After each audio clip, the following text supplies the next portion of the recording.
જય માતાજી બધાને. તો આજે હું બનાવું છું બાજરીના લોટની કઢી. તો વિડીયો તમે પૂરો જોજો અને કેવો લાગ્યો તો કમેન્ટ કરીને અમને જરૂરથી કહેજો.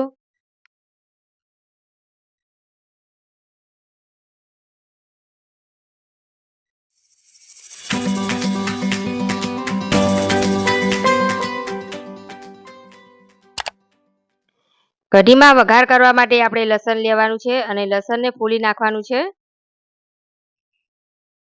તો લસણ ફોલાઈ ગયું છે તો હવે આપણે ડુંગળી લઈ લઈશું. ડુંગળીના ફોતરા કાઢી નાખીશું.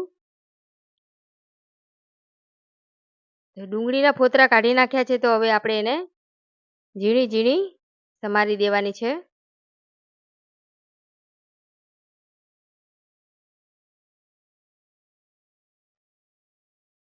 તો ડુંગળી સમારાઈ ગઈ છે.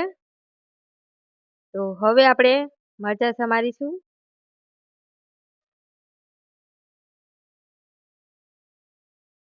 અને લસણ અને આદુ લઈ લઈશું અને ખાયણીમાં આપણે એકદમ ટીચી નાખવાનું છે.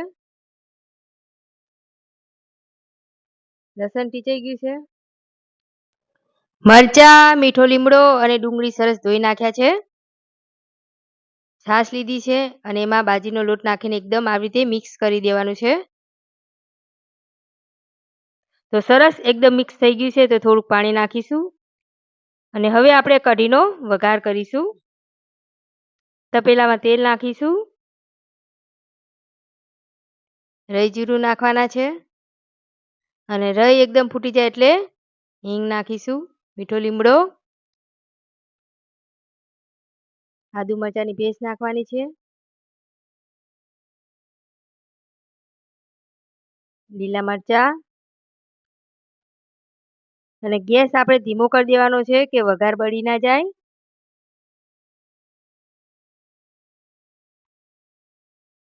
હવે ડુંગળી નાખીશું. એકદમ મિક્સ કરી દઈશું. તો ડુંગળીને સરસ ચડવા દેવાની છે પછી જ તે મસાલા નાખવાના છે મય.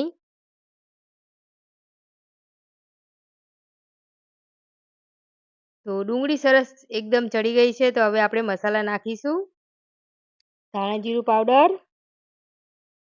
મીઠું, હળદર અને એકદમ મિક્સ કરી દઈશું. અને લાલ મરચું મેં થોડુંક જ નાખ્યું છે કેમ કે લીલા મરચાં મેં વધારે નાખ્યા છે. તો એકદમ સરસ મિક્સ થઈ ગયું છે તો હવે આપણે છાશ નાખીશું.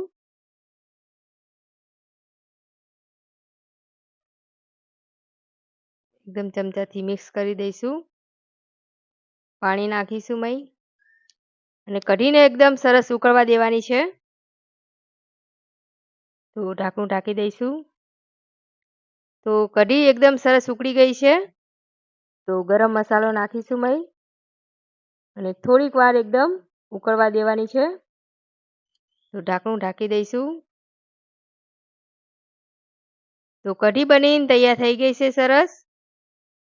એક વાટકામાં કાઢી લઈશું અને ઉપર કોથમીર નાખીશું. તૈયાર છે બાજરીના લોટની કઢી. તો વિડીયો તમને અમારો કેવો લાગ્યો તો કમેન્ટ કરીને અમને જરૂરથી કહેજો અને એકવાર તમારા ઘેર આવી રીતે બનાવજો. આ કઢી ખાવામાં બહુ મસ્ત લાગે છે અને નવા હોય તો સબસ્ક્રાઈબ કરજો, શેર કરજો અને લાઈક કરજો. જય માતાજી.